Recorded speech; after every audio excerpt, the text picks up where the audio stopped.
એક સારી સ્ટોરીની પત્તર કેવી રીતે ફાડી શકાય એ તમારે જાણવું હોય ને તો બહેરૂપિયો નામની ફિલ્મ છે ને અત્યારે અમેઝોન પ્રાઇમ પર આવી, તમે જોજો.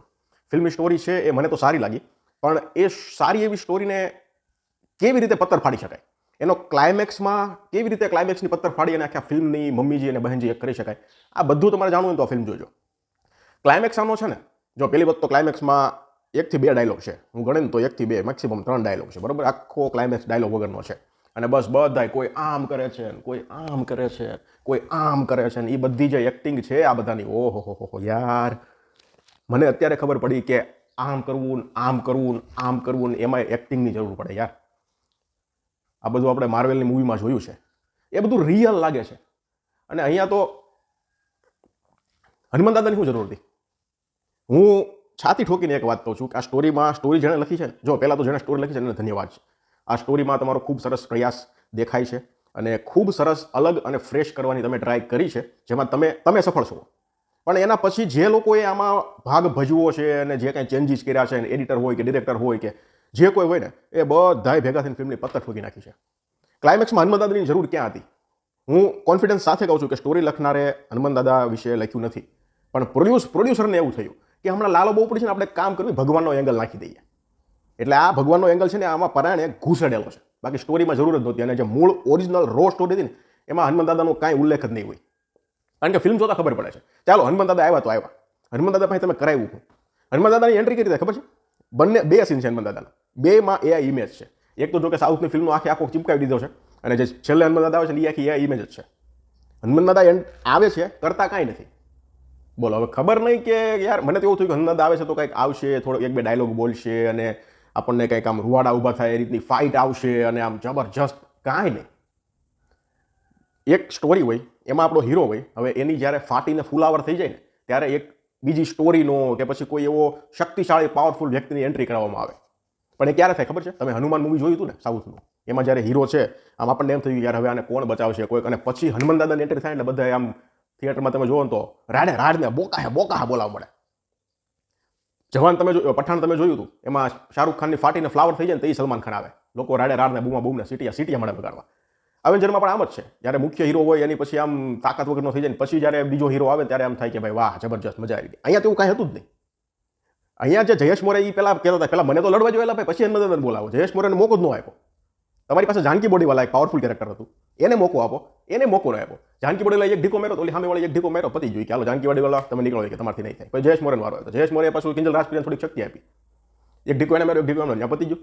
પછી કે યાર નહીં ભેગું થાય કે મદદ બોલાવવા પડશે. પણ યાર તમે પહેલાં કંઈક એવું માહોલ તો ક્રિએટ કરો કે દર્શકો કન્વિન્સ થાય કે ભાઈ આપણો હીરો છે એ હારી રહ્યો છે, કોઈક પાવરફુલ શક્તિની જરૂર છે, એવું કંઈક માહોલ તો બનાવો.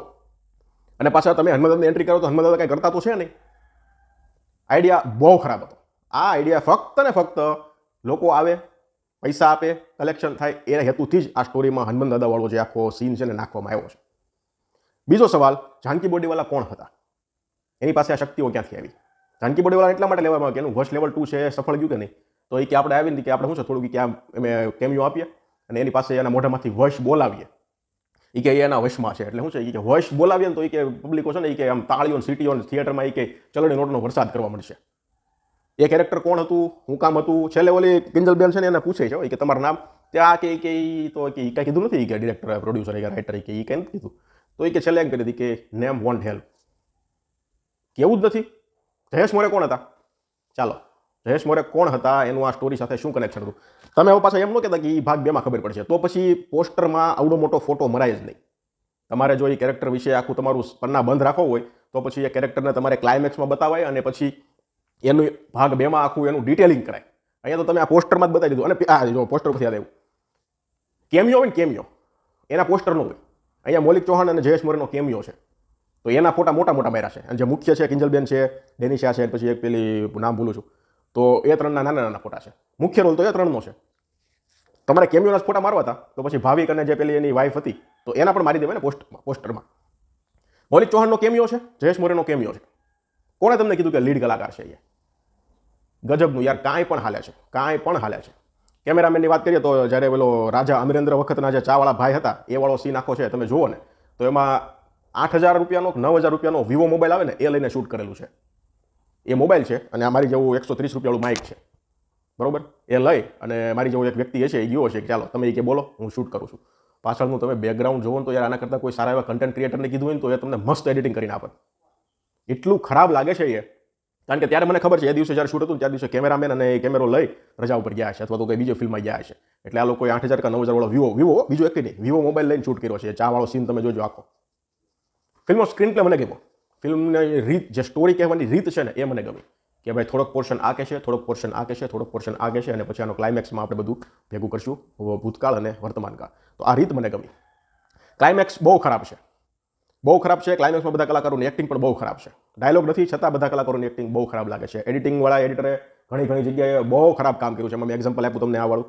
પછી એક ક્લાઇમેક્સમાં એક સીન તમને કહું, તમે આ ફોટો જોવો, અહીંયા જયેશ મોરેના હાથમાં તમને પેલું કંઈક આગ નીકળતું દેખાય છે, બરોબર. એના પછીની ફ્રેમમાં આ આવે છે તો આમાં આગ વહી ગઈ છે, બરોબર છે. એના પછીની ફ્રેમમાં પાછી આ આવે છે તો આમાં આગ છે. ઇન શોર્ટ વાત છે ને, એડિટરે ક્યાંક જગ્યાએ લોચા મેરા છે, ક્યાંક જગ્યાએ ખૂબ સરસ કામ કર્યું છે. કેમેરામેને ક્યાંક જગ્યાએ લોચા મેરા છે, ક્યાંક જગ્યાએ ખૂબ સરસ કામ કર્યું છે. કલાકારોએ આખી ફિલ્મમાં ખૂબ સરસ કામ કર્યું છે, પણ ક્લાઇમેક્સમાં બધે લોચા લવાચા મારી દીધા છે. પછી મ્યુઝિયમ બહુ ખરાબ છે. મ્યુઝિક મને સોની નિગમવાળું ગીત છે એ પણ નથી ગમ્યું, બરોબર. અને રાજાનું જે કેરેક્ટર છે તો રાજા જેવા લાગતા જ નથી. બિચારા ડરતા ખુરશી પર બેઠા ને એવા લાગે છે. યાર રાજા તો કોઈક મરદનો ફાળ્યો રાખો અને મૂછ હોવી જોઈએ, ભરાવદાર માણા હોવો જોઈએ. અહીંયા તો સભામાં આમ બેઠા તો રાજા બીતા બેઠા હોય એવું લાગે છે. બોલો, મૌલિક ચૌહાણની એક્ટિંગ બહુ ખરાબ છે. મૌલિક ચૌહાણની એક્ટિંગ ક્યાંય સેટ નથી થતી. તમે એમ કહો છો કે તમે VFX પૈસા બગાડ્યા છે, તો પછી એટલા બધા પૈસા હતા તો એક તમારે છબી તો લઈ લેવાની, ઓલી બે ભાઈઓના ફોટાવાળી છબી. મૌલિક ચૌહાણ જ્યારે ચાકુ ઘા કરે છે, બરોબર, કે એ જેના પર ચાકુ વાગે છે એ છબી કે ઓરિજિનલ થોડી છે, કે એડિટિંગ કરીને કંઈક ચીપકાવેલું છે. તો એ છબી તો તમારે રિયલ લેવી હતી. બધો ખર્ચો કંઈક નાનો ખર્ચામાં થોડુંક ધ્યાન અપાય, બધું VFXમાં નાખી દીધું. અને VFX પાછા એટલા સેટ તો થતા નથી કોઈને. હવે ઓલા ભાઈ આમ કરીને આમ કરે તો આપણને એમ થાય કે આ કરે છે, હું કંઈ ખબર નથી પડતી. એટલે એક્શન, હા, આપણી પાસે જો એક્શન ડિરેક્ટર સારો ન હોય તો આપણે એક્શન ફિલ્મ બનાવવાનું રહેવા દેજો. એક્શન બહુ ખરાબ લાગે છે, બહુ ખરાબ લાગે છે. હા, આપણી ફિલ્મની હિરોઈનો છે એક્શન કરી શકે છે, પણ એની માટે તમારે ડિરેક્ટરો સારા જોઈએ, કોરિયોગ્રાફર, એક્શન ડિરેક્ટર આ બધા સારા જોઈએ. અહીંયા તો બહુ ખરાબ લાગે છે. એમાં સ્પેશિયલી જાનકી બોડીવાલા, કિજલ રાજપ્રિયા, ઓલી દિનેશા ગુમરા જે છેલ્લે ચાંદ પાસે જઈને ફાઇટિંગ કરે છે ને, એટલું ખરાબ લાગે છે ને એમ થાય કે આપણે સ્ટાર પ્લસનો કોઈ ડેલી શોપ જોઈ રહ્યા છીએ. ગજબનો ક્લાઇમેક્સ કર્યો છે યાર આ લોકો. એટલે એમાં કેવું છે ખબર, ક્યાંક કલાકારોએ પત્તર ફાડી નાખી છે, ક્યાંક એડિટરોએ પત્તર ફાડી નાખી છે, ક્યાંક કેમેરા મેને પત્તર ફાડી નાખી છે. બધાએ ટૂંકમાં થોડી પત્તર ફાડી નાખી, ફિલ્મની પત્તર ફાડી નાખી છે. અને એક સારી એવી સ્ટોરી છે આ સ્ટોરી. હું કોન્ફિડન્સ સાથે કહું છું કે આ સ્ટોરીને કોઈ બીજી ઇન્ડસ્ટ્રીમાં જો ફિલ્મ બનાવી હોત ને, હા, થોડાક ટાંકા ટેવા લેવા પડે, બધા થોડાક સુધારા કરવા પડે, બધા કરી જાત, પણ ફિલ્મ ખૂબ સરસ બનાત. પણ અહીંયા પાછો કોન્ફિડન્સ જોવો કે ભાગ 2 હાલો કે હું કીધું ભાગ 2. યાર ગજબ કરો છો યાર. એટલે હું તમને રેકમેન્ડ એવું કરીશ કે એક સારી એવી સ્ટોરીની પત્તર ફાડવી હોય, કેવી રીતે ફાટે છે પત્તર, એ તમારે જોયું હોય ને તો 2 રૂપિયા જોજો. એવું લાગે કે આખી ટીમ છે ને એક મિશન પર ઉતરી છે અને મિશનનું નામ છે પત્તરફાડ. બાકી અમુક જગ્યાએ ફિલ્મ ઇમ્પ્રેસ પણ કરે છે. શરૂઆતથી તો ફિલ્મની જે સ્ટોરી શરૂ થાય છે ને એમ થાય કે ભાઈ વાહ, અલગ છે, નવું છે, ગજબ છે. ઇન્ટરવલ સુધી પણ ફિલ્મ જોવાની મજા આવે છે. પણ પછી જ્યારે આ બધું ભેગું થાય છે ને એમ થઈ જાય છે કે ઓહો. મને ઠીકઠાક લાગી સ્ટોરીની દૃષ્ટિએ. સ્ટોરી સિવાયના જે પણ પાસાઓ છે એ બધાએ ક્યાંક ને ક્યાંક નિરાશ કર્યા છે. એટલે સ્ટોરીને જો સરખી ટાંકા ટેભા લઈ અને બીજી ઇન્ડસ્ટ્રીમાં આપી હોત ને તો ફિલ્મ સરસ બને એમ હતી. ધન્યવાદ.